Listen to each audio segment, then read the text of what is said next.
Well, hello there everyone, my name is Amy, this is The Opinionated Woman, and welcome to a big old book haul. You have no idea how absolutely apeshit I went for this book haul when I went to the UK. This is all of the books that I bought while I was on my UK holiday.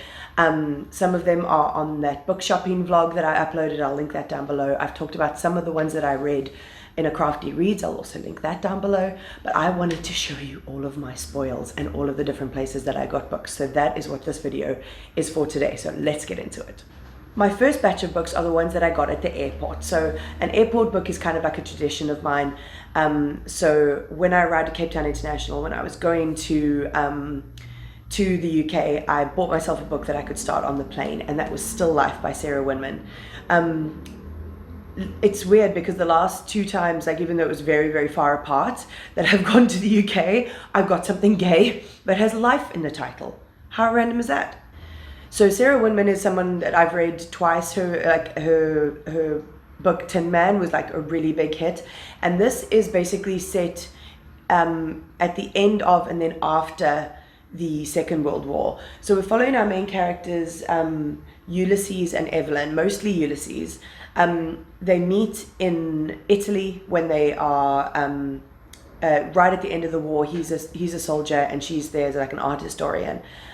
She's much older than him. It's not a romantic thing. She's very much gay as hell. And it follows their life from then. So like the name Still Life really it explains it very well, because it follows the expanse of Ulysses's life and Evelyn's life across many years and all of the different events that happened to them and stuff like that. I'm not going to go into too much more detail, but this is a great historical fiction.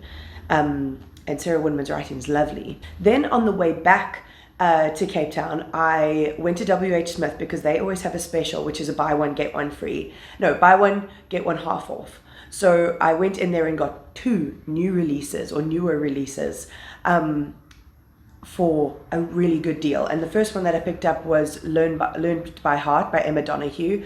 This is a historical fiction following a girl who is at a boarding school in 1805 in York, and she meets Anne Lister, who's like a very, very famous lesbian in history, as a student, and it's what happens from there. I think they might fall in love. And then the one that I picked up along with that and started reading on the plane is Ruth Ware's new novel, One Perfect Couple. So this is kind of, it's like a classic like holiday thriller. It's basically following a reality show that happened on an abandoned or on a remote island at a resort. So they go in there, it's like a Love Island meets Survivor kind of vibe, but they're like in fancy chalets and stuff like that. But then not long after they get there, a massive storm happens and they are left to fend for themselves and survive until someone comes to find them, which is not my normal sort of thriller that I go for, but I decided to push myself, and I really am enjoying it because Ruth Ware's writing is wonderful. The next category of books is the ones that I got from World of Books. So World of Books is a secondhand and new bookshop that's online, and they always have a really great 3 for 4 deal. So when I go to the UK, or I've done it once, or my mom comes to visit, she will get me to order some books from Wob. So that's what I did. And the first one is volume 1 of A Suitable Boy by Vikram Seth. I read a book called The Reading List that had A Suitable Boy as one of the books that the characters read in there, and I was really intrigued to read it. I found the second volume, it's up there, right there. I found the second volume at a thrift store, and I was like, okay, well, I obviously need the first one first, so I managed to get this one.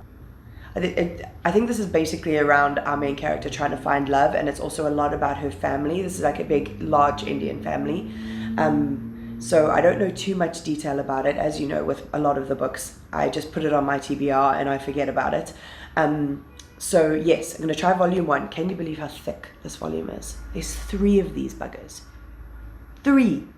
Then I picked up Small Pleasures from World of Books by Clare Chambers, and this is a historical fiction. Yes, it's set in the 50s, and it is about a journalist for a local paper who's like feeling kind of down about her career, and then she gets wind of a story of a woman whose daughter has had a virgin birth, and she has to go down and investigate it. So that's very intriguing. Then I picked up Wild Beauties by Anna-Marie McLemore. And this is about a family whose whenever they fall in love, that love will go missing. So obviously they have to be very guarded about how they express their love and things like that. And then this one boy appears in the grounds of this place that they look after, and I'm not sure where it goes after that, but it's intriguing. I've wanted to read their writing for the longest time. I've heard nothing but good things, especially from Books and Lala. So I had to pick it up, and also look how beautiful it is. It's so stunning. Oh my God. And lastly, from World of Books, a very exciting one. It's Dear Senthuran, a Black Spirit memoir by Akwaeke Emezi. This is Akwaeke Emezi's memoir. They're a non-binary author of Nigerian descent, and I read Freshwater, which I think has some kind of semi-autobiographical things in it about the Obanje and things like that, and I thought that Dear Senthuran would be an absolutely incredible book to read. I love their writing, I love their storytelling, and I love seeing them on social media, so I'm really intrigued about what this holds.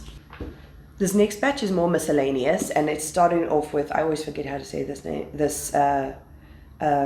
This Is How It Always Is by Laurie Frankel. My mom gave me this one because she thought I'd really enjoy it. Her friend gave her this one as well. So like it's gone down the line, and it's about a family who has how many boys? 5 boys, and when one of those children comes to be I can't remember how old they are, but basically their youngest child comes to them and is like, I'm not a boy, I'm a girl, and my name is Poppy. And it's about the family learning to go with that and supporting her and all of that kind of thing. And apparently the author has a trans daughter as a child, so it's very much working with her life experience. So I'm really intrigued as to how this is. My mom has said nothing but good things. Then when I was in Bath with my mom, we went to this gorgeous bookstore whose name I completely forget, Friends of something. It's basically in an old Masonic temple, like right next to the Roman baths, and so I had to pick up something. Seeing me here, that clip was about to tell you about a book that is actually from St. Martin's Press. I didn't realize that while I was doing the thing, so while I was doing the haul, so I'm fixing it now.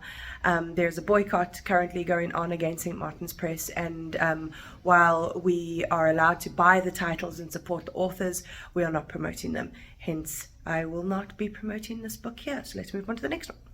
And then when I went to Brighton, we went to this bookshop called The Query, which is like a really radical queer space that has like artworks that you can buy from queer people. It has a coffee shop, and it has a small selection of books. And as soon as I saw this, I was like, that one's mine. And that was An Unkindness of Ghosts by Rivers Solomon. I've never seen any of their books in South Africa as far as I've looked. So when I saw this opportunity, I had to pick it up. I don't even know what it's about. Oh my God, I didn't realize that this is actually a sci-fi. So Asta lives in the low-deck slums of the HSS Matilda, a space vessel organized much like the antebellum South. For generations, Matilda has ferried the last of humanity to a mythical promised land. On its way, the ship's leaders have imposed harsh moral restrictions and deep indignities on dark-skinned sharecroppers like Asta. Embroiled in a grudge with a brutal overseer, Asta learns that there may be a way to improve her lot if she's willing to sow the seeds of the Civil War. So that's really interesting and really out of my comfort zone. So I'm glad I picked this one up. Then one of the days, me and my mom went into Tunbridge, which has this like beautiful picturesque little high street, and it's got so many charity shops. And let me tell you, if you are in the UK, you need to go to the book sections of these charity shops, because oh my God, it is like an absolute gold mine of good stuff. And I went a little bit crazy. So the first one that I picked up was A Spell of Good Things by Ayobami Adebayo. And look, first of all, came with a bookmark. 10 out of 10. Love when that happens. It's fucking signed. It's signed. I was so excited about this. So I read Ayobami Adebayo's other book, Stay With Me, and it made me sob. It was so good, and this is her latest book. So this is about a rich young girl who goes to, who studies as a doctor. She's in her first year of practice, and I think a romance between a young boy, I don't know if it's a romance, but it's following two main characters, a golden girl who is a doctor, and then a young boy that is very much from a difficult background and like begging and running errands and stuff like that to make ends meet. And it's about, apparently, it says here, set tonight on Nigeria, the gaping divides in its society and sharing the humanity that lives between. It was also, as you can see, longlisted for the Booker Prize, so I'm very intrigued to get into this one. Then I picked up Anxious People by Fredrik Backman. I love Fredrik Backman. His writing is so good. And if you've never seen him do a speech, please look it up. It's hilarious. He's got this like dry sense of humor that I absolutely love. And this is following some people who are being shown some apartments. They're going to, like a bunch of different people are doing like a group apartment viewing. And an incompetent bank robber comes in and takes them all hostage, and it's the story of the people being inside the house while police gather outside and stuff like that. And I think it's the story of that very insular situation. And I've never read Fredrik Backman doing a story like this before, so I really want to see like how he handles this and where it goes. Then another one that I did manage to read, I finished it at the airport, and that is Why I'd Be Happy When You Could Be Normal by Jeanette Winterson. This is her memoir. It is partly what inspired her to write Oranges Are Not the Only Fruit, which is like one of her most famous novels, and it's semi-autobiographical. So I was really intrigued to actually read the memoir that it was based on. Well, the memoir came after Oranges, but it was her life, obviously, beforehand. She is adopted. She was adopted into a very religious Lancashire household with a very, very intense mother. And it's just her story about growing up and realizing she's gay and trying to make her way in the world, and also her love of literature. I really enjoyed this one. But yeah, I actually enjoyed it more than Oranges Are Not the Only Fruit. But this is not a wrap-up. I just wanted to let you know that I bought this. Then I picked up Once Upon a River by Diane Setterfield. And to be honest, I've got no idea what this is about either. And in an ancient inn on the Thames, the regulars are entertaining themselves by telling stories when the door bursts open and in steps an injured stranger. In his shams is the drowned corpse of a child. Hours later, the girl stirs and takes a breath and returns to life. So it's about that kind of intriguing situation. I loved The 13th Tale by her, as did so many other people. I picked that up at a exclusive book sale without even realizing how like renowned it was. So I've been wanting to give this a go for a while, and when I saw it in the secondhand bookstore for such a good price, I was like, it's mine. Then another one that's a little bit out of my comfort zone, but it's also gay and apparently very soft sci-fi, and that's A Long Way to a Small Angry Planet by Becky Chambers. I've heard so much about this, and I've heard so many people say that if you are intimidated by sci-fi, which I am, this is a very good book to read. It's gay, it's set on a ship called the Wayfarer, and it's like a mishmash of different species and people that are on this this ship, and then the story goes they offered a job of a lifetime, and it follows them along there. I'm intrigued and nervous to read this, but I think it's important that I push myself out of my comfort zone with books sometimes, and I've heard so many good things about this book in this series that when I saw it I was like, that's a sign, I have to give it a go. And then lastly, from the charity stores, I got, you can't see it, Rose Rivers by Jacqueline Wilson. I love Jacqueline Wilson. I've loved her since I was a child, since my mom put Bad Girls into my hand at 9 years old. And look, it was also in the science section. I was so excited to see that, and it's hardcover and it's gorgeous, and I haven't read this one, and there's so many Jacqueline Wilsons out there.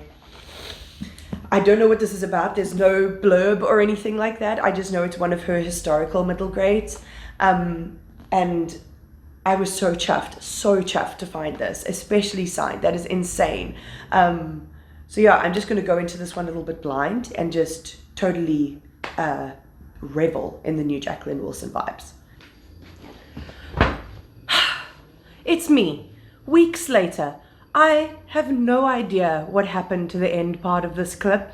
I saw myself in the recording stopping the filming, and I looked back in my camera roll. Can't for the life of me find the final clip talking about the final 4 books, so I'm back. So let me make amends. The last 4 books that I wanted to talk to you about were all bought on a book buying day that me and my mom went on, and we hit a couple of great bookshops that I've been really excited to see. So let me take you through those 4 and then I'll send you on your merry way. So the first bookshop we hit was Gaze the Word, and I picked up Only on the Weekends by Dean Atta.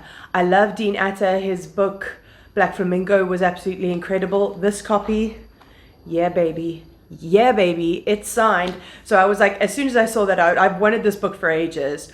But then I saw that it was in the signed copies. I was like, I cannot pass that up. So, of course, I picked it up. This is a novel written in verse. It's a YA. And it's about our main character, Mac, whose father is a director. And he starts falling for this, like, really jockey guy in his high school.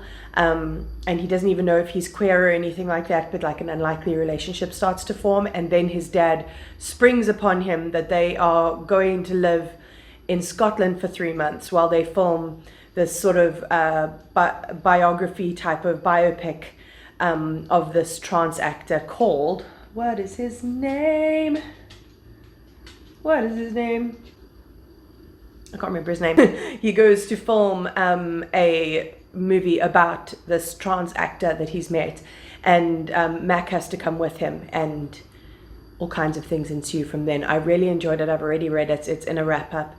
And this, like, writing in verse is really approachable for me because I'm not much of a poetry person, but this is, like, written in verse, but it reads like a story. It's not like, but it's just got rhythm to it, and Dean Atta's writing. Scrumptious. Then we hit Word on the Water, which is a book barge that is on the canals in London. And as soon as I found out that that was a thing, I was like, I have to go there. And oh my God, was it so worth it. So I ended up picking up 2 books from there. The first one is one that I've wanted for a long time, and that is Family Law by Elizabeth Adebayo. I've only ever read The Poet X and Clap When You Land from her, and those were written in verse. This one is her first adult novel, and it's not written in verse. And it is about a family. What is her name? Flor. She has a gift where she can predict to the day when people are going to die, and then she decides to hold a living wake for herself, and this sort of like puts her family into a flat spin because, like, what has she foreseen? And then there are other family secrets and things like that are going to come about. I love Elizabeth Azevedo's writing. I'm really interested to see how her writing in verse translates to her writing in prose. I think it's going to be beautiful. And oh my God, how freaking stunning is this cover? My word. And then the second book that I got from there was a book that was on my TBR, but I wasn't sure between this one and Family Law, and my mom was like, no, you have to pick this one up because of who it's written by, and that's Strong Female Character by Fern Brady. My mom knows Fern Brady because she's a comedian and she was on Taskmaster, and whenever she does anything wrong, and she's like quite useless in all of the tasks, and she always goes, oh no, and apparently she's very funny. This is her memoir. It is about her growing up autistic and queer and working as a stripper and finding her way as a comedian, and I think it's going to be really interesting. It also like follows her homelessness, her and addiction as well. So there's so many things in this that I really relate to, and I think it's going to be an absolutely wonderful read. So I'm very glad my mom convinced me to pick this one up. And then we finally hit a Waterstones, and I managed to pick up a book that I've been looking forward to for forever, and that's Where Sleeping Girls Lie by Faridah Abike-Iyimide. This is the author of Ace of Spades. I really enjoyed that one, and when I found out that she was writing a dark academia sapphic novel, I was like, yes, give me. So this is set in a remote boarding school called the Alfred Nobel Academy, and there's a group of girls called the Unholy Trinity who are like this really popular group of girls that I think like Sage starts to get connected with, the main character here, and then one of the girls turns up murdered, and there's a whole mystery behind that. I really don't want to know too much else about this because it's a big old chokster, and I love this author's writing so much, and I think it's going to be a wild ride because Ace of Spades kept me at the edge of my seat the entire time, and I think this is going to be no different. So finally, that brings us to the end of this video. I'm so sorry I lost that other clip. I don't know how that happened, but anyway, doesn't really matter. We're here now. If you want any more content from me, my Instagram and my TikTok are down below, along with my coffee link, which is like a little one-time tip jar if you ever want to support my channel. But other than that, like, comment, subscribe, all of that fun stuff, and I'll check you next time.